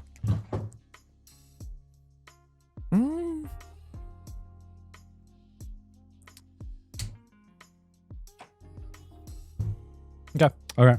Ready? Three, two, one. Agree. Strong agree. I want to bring this up because I was like, sometimes We all said agree, by the way. yeah. We all said agree because sometimes this never used to happen, right? But there will be times when a really emotional thing happens and you don't get the emotions you think you do, and then you're watching some fucking random TikTok and it's like a cute fucking puppy or something. The dog was so happy. and then you're just like, why am I crying right now? Yeah. It's so fucking weird. Yeah, I had this thing, and I don't even know where it came from, but like when I was younger, there was this weird part of my brain that told me, I know, like say for example, you're watching like a movie or something, right? Or you're listening to a very emotional piece of music or whatever it might be. Yeah. But whatever it is that you're watching, it makes you like, feel emotional. And I don't know why, when I was younger, there was this part of my brain that was like, I know you want to cry right now. I know you want to shed tears right now. But maybe you shouldn't. Maybe you should try and hold that shit back. And there was like no rhyme or reason to it, but there was just this wall in my brain that told me you shouldn't cry right now, even though the emotions that you're feeling are very valid. But the older I've gotten now, my brain's just like, go on then. It's just like, yeah, it's all right. Why bro. would you blue ball yourself? I don't know. Again, this is a part of my brain that I've never been able to figure out, and I guess I grew out of it without ever figuring it out. But yeah, like I remember, there would be a lot of like, say, emotional anime that I would watch where if I were to watch it today for the first time, I definitely would like shed a tear or cry or anything. But back then, I don't know what it was. It was just like, maybe I felt weak for crying over something like that, or maybe I was like undermining my own emotions or something. I don't know what it was. It was like when I was in my teens, but now, yeah, if I watch like a really emotional movie. Like I watched The Whale for the first time the other day. Oh shit. That shit made me cry. Like I was fucking, tears down my cheeks, crying. But I feel like if I had watched that movie back in my teens, I would have tried everything I could to not shed a tear. And I don't know why. And I don't know if it's just a me thing or not, or if it's just like a young guy thing. Yeah. You get what I'm saying? I don't know either because... Is it just a me thing? What? Like, was it just like a past me thing? No, I think every guy gets that. I think every guy goes through that. Yeah. Not just you. Damn it. Yeah. No, because I mean, I can sometimes like just get emotional over like the most randomest fucking things now. Which never happened before. Yeah. Like I almost shed a tear at a fucking speedrunning meme because they played You Say Run. And it's just and I caught myself. What was the meme? It was I think it was like a fucking Minecraft speedrun meme or something like that. And it was Really cried in a Minecraft speedrun meme. I did. Because of fucking You Say Run. I did. The power of You Say You Say Run. Run is probably the closest, like, blue note we call it. What's it? Yeah. If there's a brown note makes you shit, then blue note. Blue note, yeah. You Say Run is the blue note of our generation. I think so, God. yeah. There's something about it that makes me cry whenever I'd hear it. Yeah. It made me tear up. Yeah, I don't know yeah. why, man. That song is fucked. I don't know. Evil. Yeah, generational song. Evil. All right, next one. Sorry, All right. I got us. No, you're all right. No, that's good. Yeah, no, that was good. Okay. The popularity of a show, game, or movie determines how much I'll enjoy it. That is the dumbest wording I've ever heard in my life. Yeah, Joey. You what- can't agree with that. No, Joey? No. Yeah, Joey? Absolutely not. Joey? That would make Jay actively dislike if it was popular. That's not entirely true. Really? Yeah. Really? I can't help the general public as shit taste. Oh, fighting words. Yeah, I said it. It was easier to enjoy shows / games back in the day as there was less social media hype / spoilers going around. Ooh, that's an I.e., interesting hype has ruined enjoyment. one. Ooh, hold on. Think about it. Let me think. Let me say it again. It was easier to enjoy shows or games back in the day as there was less social media hype and spoilers going around. Okay. Okay. Okay. 3, 2, 1. Agree. I said agree. Disagree. Oh, you disagree? Yeah. Why do you disagree? Yeah, you start because you're the solo. Yeah. I want to hear you guys' reasoning Oh, first. no. I want to hear. You always get to counter us, bitch. You go first. I want to counter you this time. Let me counter you. So I think, hype has always been a thing in our community. I think social media and popularity has just exacerbated it. I don't know if it's any more harder or easier to enjoy things, but what I do know is that we are living in a golden age of just great things. And I'm gonna repeat what I said before, but it's so much easier to find things that you do like in this day and age because of social media, because you are more likely to get a tailored recommendation towards your taste rather than having to watch what everyone else is watching all of the time. I know a lot of people who, get recommendations just from a random maybe film clip or a random TikTok of someone talking about this one really niche thing that they would never have discovered if not for social media. Does hype and spoilers ruin maybe the more popular things? Yeah, I would say yeah, but I would say that social media has made it easier to discover other things that you will enjoy and you will like. Okay. Fair enough. See, because I have always lived with, well, not necessarily lived with, but like I've always had this kind of philosophy where like I would much rather get a recommendation from someone that I know and trust as opposed to some randos on the internet. Like I've never gone onto social media to look for something. Like if I want to look for a new movie or a new anime, game, whatever it might be, 99 times out of 100, I will take a recommendation from someone I know over what social media is telling me to like. Because, I just don't trust social media. Like basically, like I would much rather have a tailored recommendation from someone who knows me, who knows my personality, who knows the things that I like and who I know the personality of, because that creates more of an intimate, I guess, connection in that sense of enjoying media together. And, I'll go on social media to see the things that are popular.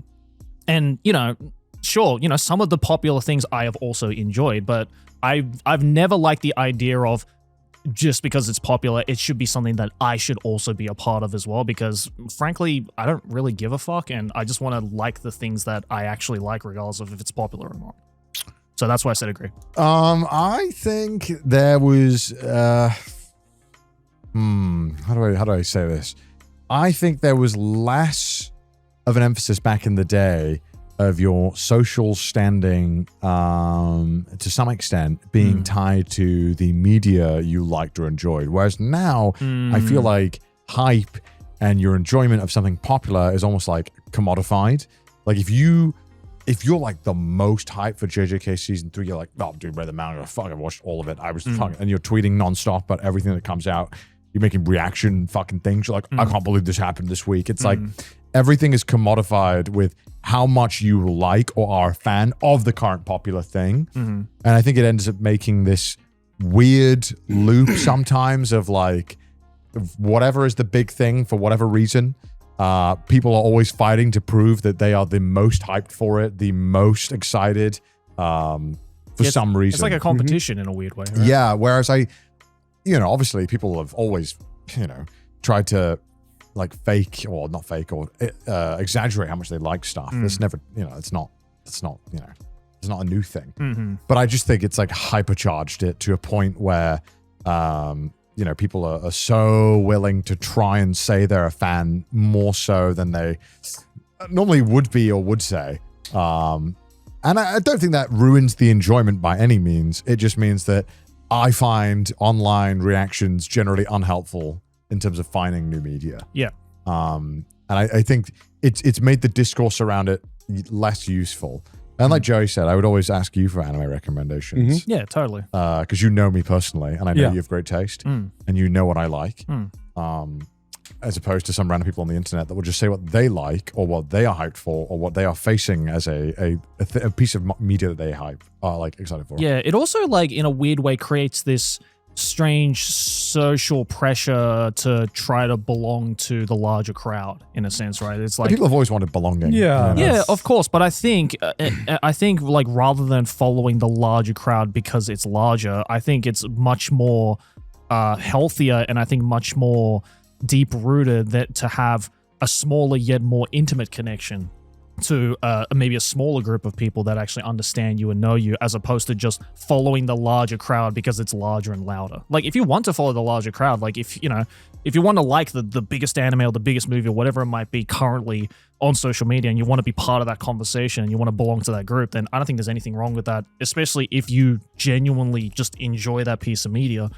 But I think seeing all of the hype and going around on social media and thinking to yourself, oh, I need to be a part of that, otherwise I'm going to feel left out, is like, it's kind of an unhealthy way of thinking about it, in my opinion. And it also makes you like devoid of your own personality in a sense. It's like, why are you afraid to just not necessarily, agree with the larger crowd because you feel like you're not belonging into that crowd? Like, who cares? If you don't like it, then you don't like it, Yeah.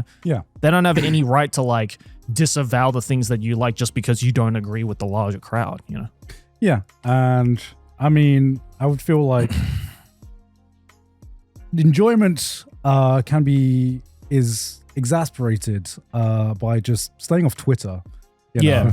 I feel like a lot of the more toxic discussions and stuff, a lot of them come from Twitter. They unfortunately fuck off that website. Unfortunately, they do, and I feel like remove that one aspect, and there's still like toxicity there, because on TikTok it can spread very, very easily as well on YouTube Shorts as well.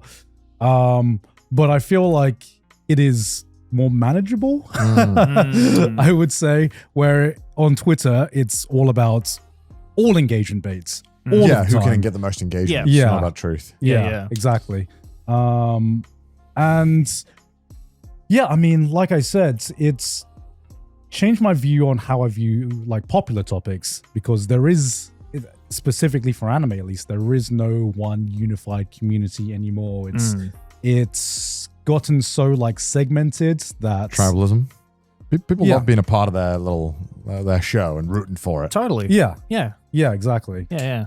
And I get that, but like it also at the same time now has just created this like extreme us versus them mentality, which I think completely, defeats the purpose. It reminds me a lot of weirdly, whenever it gets recommended to me, the Hololive subreddit, they rank the earnings of each, like how many super chats the talent get. What? And I've always found that so bizarre. Yeah. But then when their person's getting a lot of super chats, like, dude, my guy's crushing. Yeah. And it's like, It's literally how host clubs work.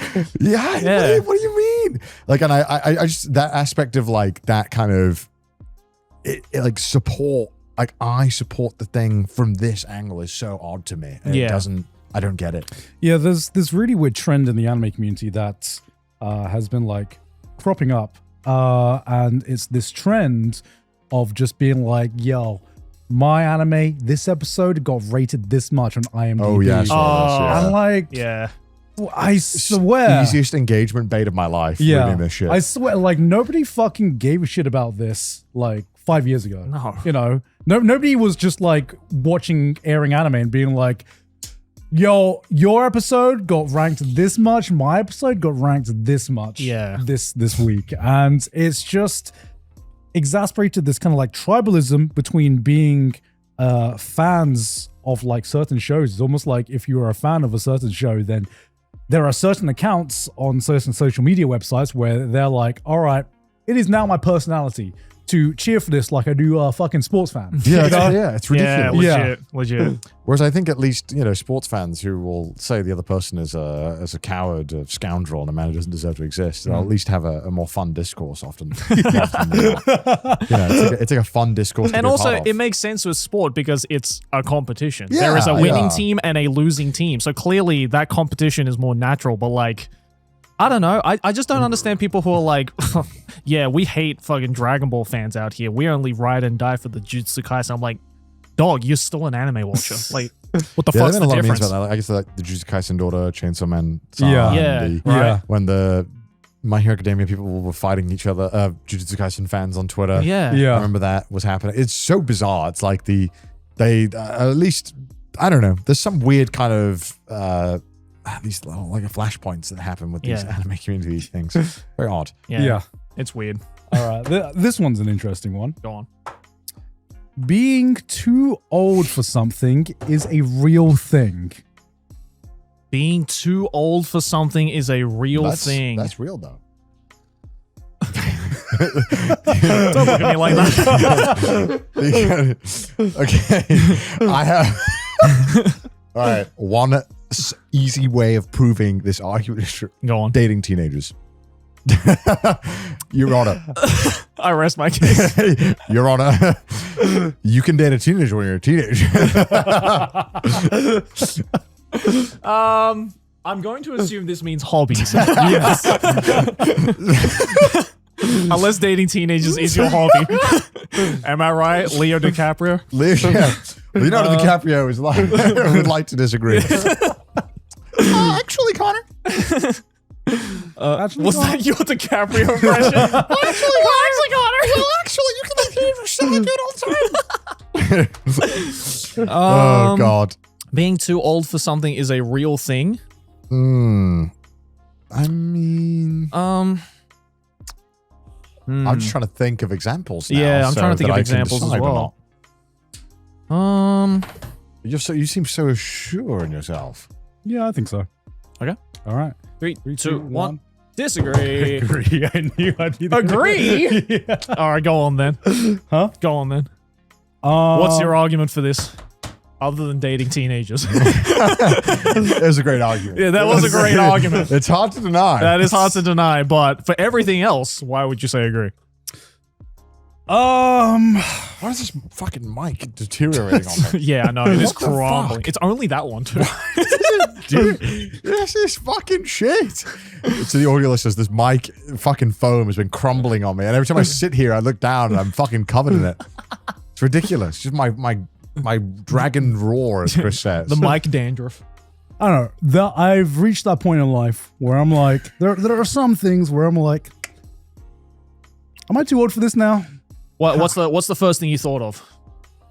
I want to know what this came to mind. Huh? Anime? Huh? Would you say you could be too old to like anime? I wouldn't say. I feel like, because that is an argument that gets thrown around a lot on social media. Well, okay, let's just. Yeah, you know, I mean, obviously, it's the people outside of the anime community that are like grown ass man liking Pokemon Japanese cards. cartoons. Pokemon cards. Oh yeah. No, I'm kidding. That's an asset. That's an investment. That is an investment. That's smart finance. Yeah, I kind of want to play devil's advocate, honestly, because I feel like in this day and age, we're like everyone's just like very accepting of people's hobbies and whatever. And I look around and, I see adults taking, in our generation at least, we have definitely kept hold of like our hobbies. And it's almost kind of like, man, what are the children meant to do, man? Where are the kids' spaces anymore? There is no kids. Are you talking about the death and deterioration of kids-friendly spaces in general in our world? It's more grey, bleak, and online there's no Club Penguin. I think if anything, the argument is the opposite. I think you can very much easily be too young for something. Well, so here's the thing. And Garnt's right with something. You can never be too, there's so many things you're too young to do. Yes. Yeah. But now as adults, we've kind of yoinked the kids' hobbies from them. They don't have any hobbies anymore. Yeah. We've kind of stolen them. Yeah, well, that's the kids' problem. Like, isn't it?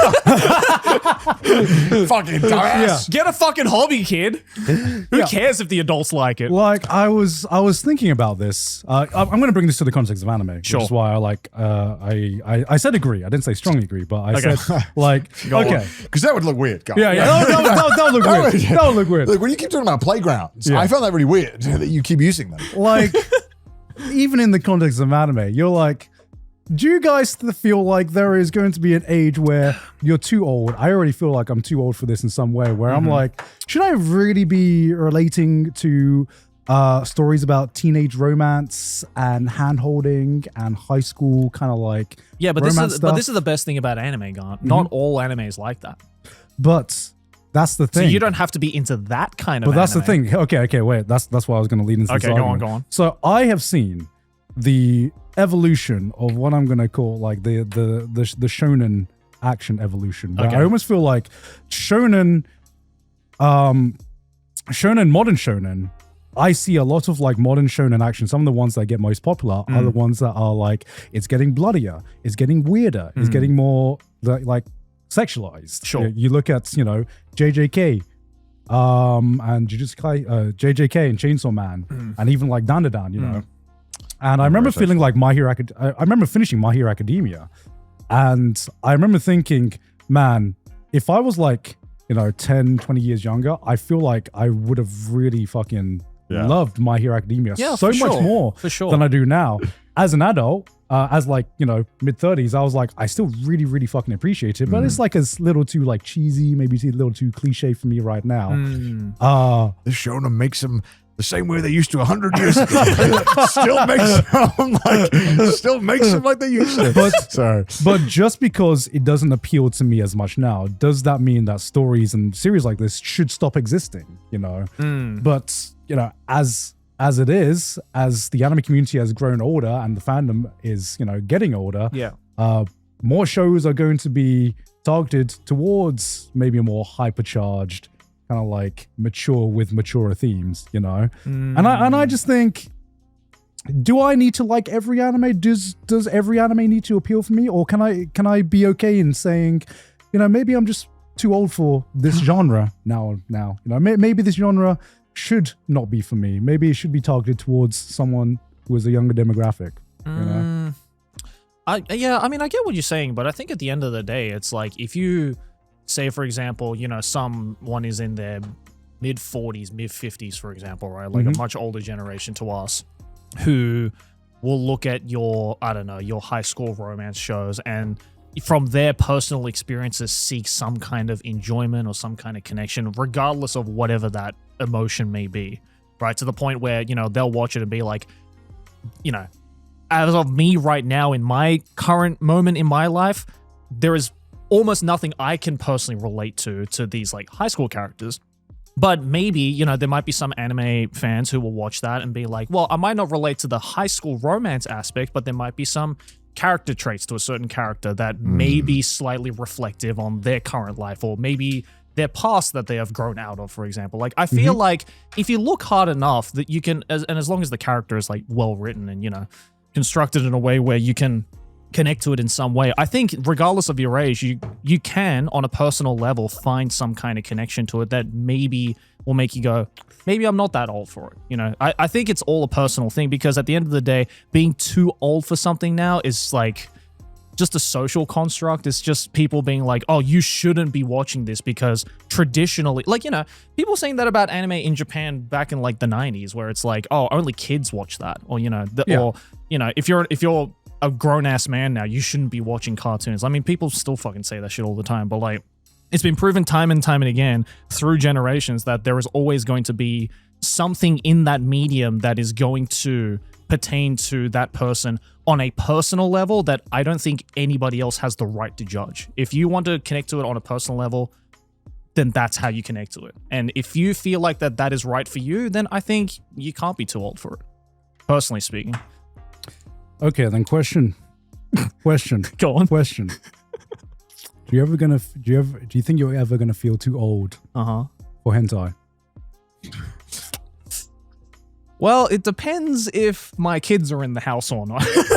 That's the thing, right? That's the thing. I don't know, man. I feel like I don't think I feel like the 60 to 80-year-old men in Japan are the perviest, fucking horniest dudes I've ever seen in my Who the life. fuck knows? I might be that in my 60s. I don't know. Do you want to be that? Do you Not necessarily. like now? Would you want to be 60 years old? Maybe with kids, maybe not. You know, who knows? Yeah. Do you still want to be jacking it to hentai? If they're still making the good shit. Mate, if Masterpiece Season 8 comes out during that time. Masterpiece Season 4 comes out. Mate, if I'm 60 years old, I'll be happy if I can jerk it at all. If I get that shit. I don't care if it's hentai or real porn. Look, if my dick can still stand at age 60, I'll be like, fuck yeah, I still got it. If that can do it natural, yeah. all right, man. I'll be like, I still got it. The question will be, do I have the patience when I'm 60 to go through these websites to try and find something? Yes. Because that's the battle. I'm already losing it. Yeah, the question I'm is... like, fuck it, I'll jerk to the wall. I can't be bothered to Yeah, go the question through this. is, will my taste still be the same in you know, with that amount of time passing? Who knows? But that I think that's independent of if you're too old enough to enjoy something, you know? Because like you could be of a much younger age where like the thing that you're into is clearly targeted to your demographic currently. But if you don't feel any kind of personal connection to it, then it's like, you know, you're not too old for it or anything. It's just you're not into it. That's all it is. I think taste and being too old for something is a completely different argument. Yeah, I mean, too old. I mean, taste and too old for something is, rightly so. It was a lot more toxic back in the day, where it's just like, oh, this thing is like, you know, anime is like, that's animation, that's cartoons, that's for kids, for sure. But yeah, I mean, there is. I don't think it's I don't even think sometimes it's about age. It's maybe sometimes it's about fucking like life. Where you are in life, right? Like, you know, if I have a kid, I'm not gonna be watching High School DxD on like the fucking main big screen. No, man. of course I won't. You know, I feel like there is a social expectation, and I agree with that. That's in my private quarters. Yeah. My kid needs to discover that on their own. Are we talking about gooning on the family TV?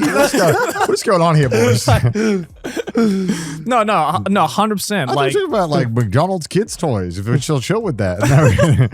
Look, if you give me a McDonald's kids toys, look, if you give me a McDonald's kids toy right now, I'm playing with that shit. I'm not. Really? Depends how fun the toy is. Why would I play with it? Well, why not? You're fucking fiddling with basically the equivalent to right now. This is not. How dare you? It's the same fucking thing. This is a perfectly nice feeling ball. All right, then let's pivot the argument. You bastards! Apologize about Peter's slime. Do you think there should be some like things that adults shouldn't touch?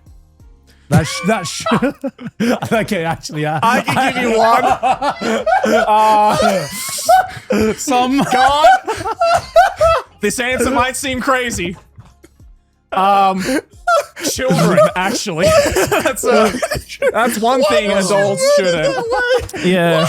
You know, it needs to be said because there are unfortunately some adults who don't understand that. Okay. You scientifically cooked that up to choose the worst wording of all time.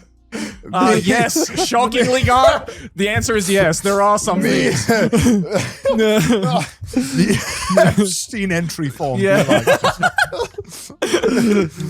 Oh my god. All right, let me You want to rephrase that? let me rephrase that.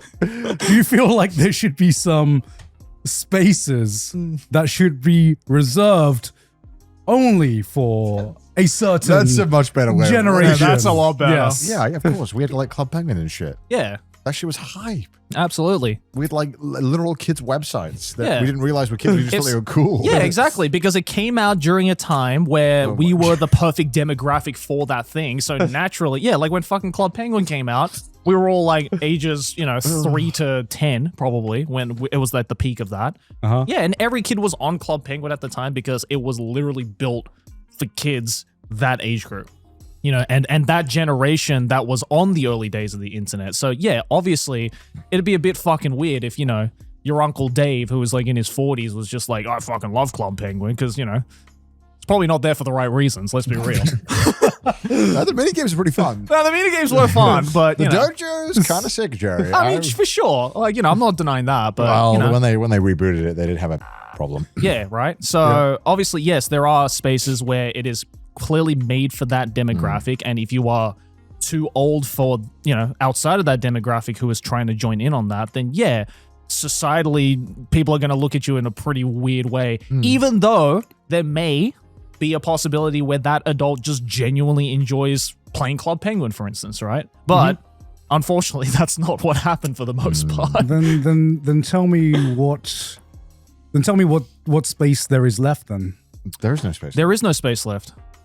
so that I guess that was like my main kind of like argument that there should be. I feel like there should be a space, and I feel like we have gotten too accepting of like every space for everyone. You can't be too old for something. And I was like, maybe there should be some things Yes. that I can't stop fucking thinking. I'm trying not to say the exact same wording. Fuck you guys. I just think I just think shouldn't touch. I just think there are certain things that adults shouldn't touch. Is that such a crazy thing to I say agree, guys. in I fully 2026? I agree. All right. Preaching to the choir, All God. right, yeah. Jesus Christ. Oh god. Here you go. I don't know how we can top that. Real shocking argument you brought That's up. going to be there. on the. That's going to be on the Trash Taste Awards. Yeah, for sure. Just making That's kind of true. Well, we know where the most replayed moment of this episode is going to be. What do you got? Okay. Consistency is better than originality when it comes to creating content. Consistency is better than originality when it comes to creating content. Oh, man, that's hard. Consistency is better than originality when it comes to creating content.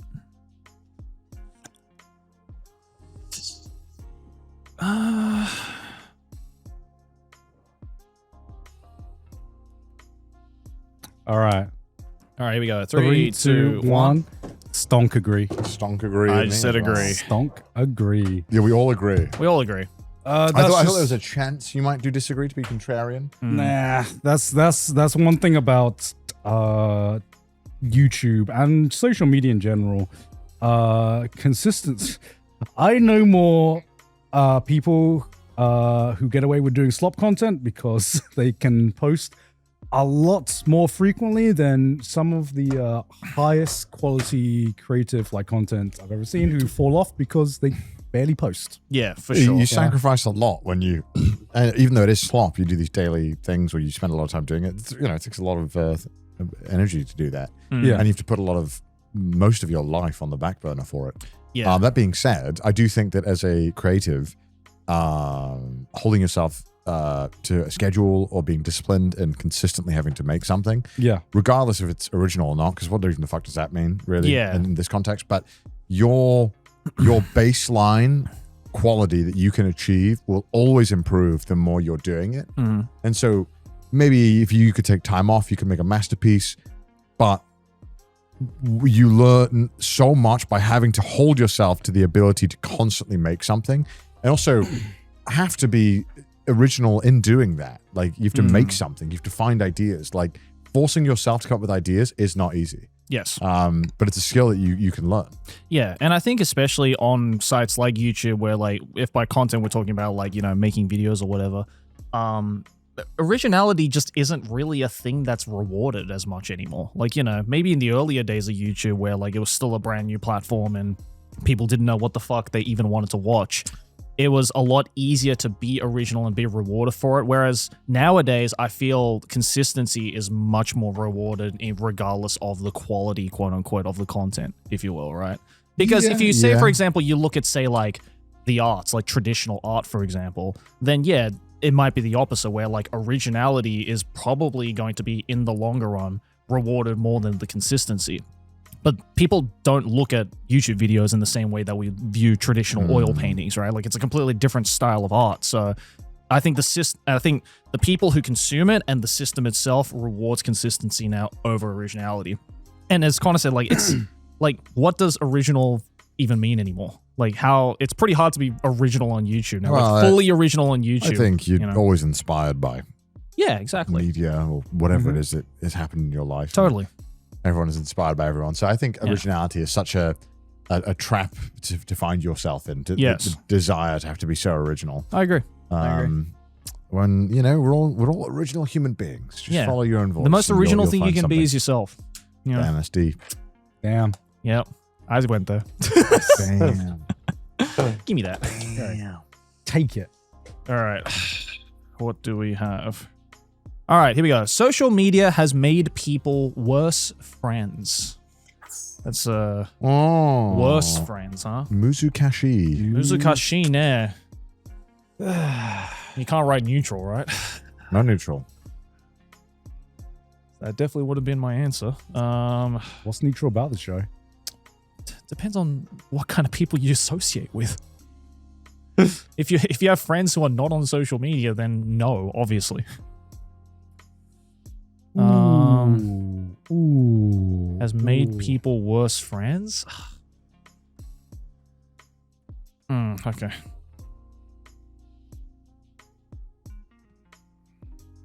Okay. Ready? 3, 2, 1. Disagree. Garnt put agree. I put stonk disagree. Stonk disagree. Yeah. All right, well. Please present your argument. First. Okay, go on. Right. I think in this day and age, because we all have the luxury of being able to almost keep up with each other by not having to see anyone, and also you can almost one-sided keep up with each other. Yep. Even your friends that aren't like, because obviously we're content creators, but like just friends that I'm just checking out what they're doing. Like, I definitely parasocially keep up with all my friends from what they're posting. And I'll be like, oh, when I see them, I'll be like, oh, I saw you did the thing. And in my weird brain, it does scratch a little bit of that. I hung out with the Mitch. However, and I think it's allowed you to take on more friends, like a capacity for more friends. However, I think this is maybe a recent phenomenon. I think it's kind of made a lot of people push back because a lot of people don't like being on it anymore. And so I found personally in my life that I've had a lot of friends that I feel like make more of an effort now because, especially because we're getting older as well, that they realize that, like, look, this interacting through social media is not an interaction. It's not a real experience. Let's hang out. Let's do some more stuff. So I feel like in some aspects, it's made a smaller group of my friends stronger. And I feel like I am generally weaker friends with a lot of people.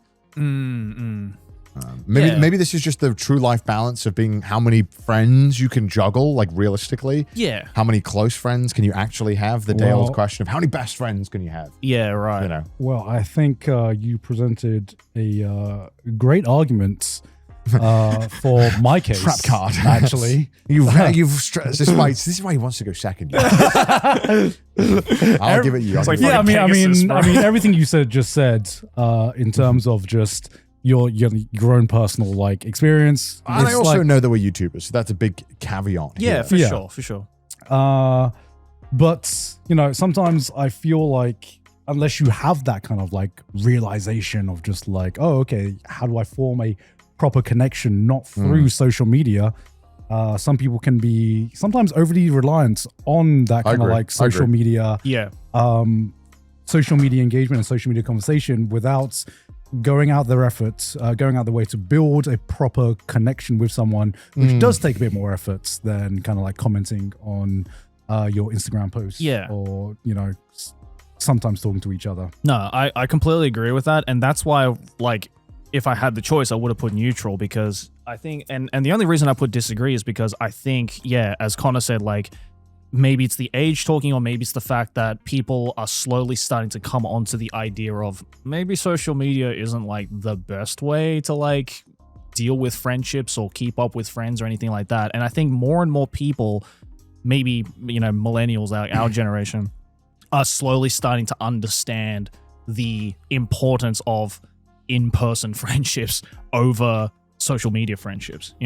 Like, you could have 1,000 people you follow on Instagram, but at the end of the day, are you friends with 1,000 of those people? Probably not. You're probably only friends with like a fraction of those people, and the way that you treat those small fraction of people is completely different to the rest of the thousands of people that you might be following, right? So I think it's getting to that idea now where this whole idea of social media bad in all aspects, I think is slowly starting to seep into the fact that people are realizing that the worst, I think people as well are getting too comfortable on social media about the things that they say or the things that they do, because they view it as like a reflection of themselves one-to-one. And so people are starting to be like, I was kind of cool with you when we were hanging out in person, but like, you're posting that kind of shit, or you're saying this kind of shit online. There's a very different person. Like, how can I trust you? Like, how do I try and form a friendship with someone who acts like this in person but acts completely different online, for example? I mean, I don't hang out with those people like that, but there have been examples of people like that. And I just think it gives like a false sense of, I don't know, connection in a weird way. I don't know. Maybe it's because I'm just not really on social media as much anymore. And I just, as Connor said, like, I value in-person friendships a lot more now. Give us your slam dunk. Yeah. I mean, do you retort? I mean, both of you guys have, kind of just said, I make real friends by not going on social media, which is the entire point. But, what I was, kind of like, I'm going to build on you guys this one. I'm not going to dunk it down, because I feel like, I'll dunk on you. I dunked on you for that kid thing, so I think but rightfully so. Someone had to. I laughed very hard. But I feel like it's never been easier to make friends with social media and finding friends, maintaining friendships, and kind of like building meaningful connections. I think that is where the real challenge lies to a lot of people, where a lot of people are finding people and finding people with like common interests, but that kind of like skill of building a proper like deep bond with each other is maybe what maybe a lot of what people are lacking, and maybe what people think the friendship through social media provides, but it doesn't provide that kind of like deep, meaningful friendship all the time. Yeah.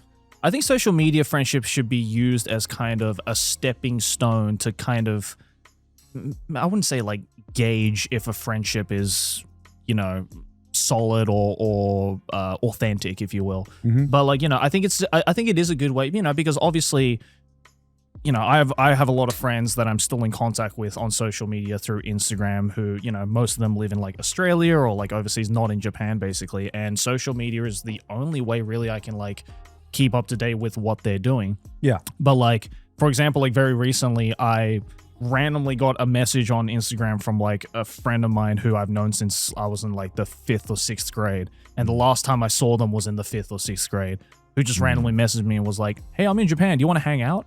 And I saw him for the first time in 20 years. And like, in my head, it was like, oh yeah, of course I'm still friends with him because we've been following each other, social media and stuff like that and keep up to date, maybe occasionally commenting on each other's stories or posts or whatever. But it wasn't until I met up with him again in person 20 years later that made me solidify, oh yeah, this guy is still the same guy that I was friends with all the way back then, and the friendship is still solid and is still real. Yeah. But it's really hard to determine that if social media is all you're going off of.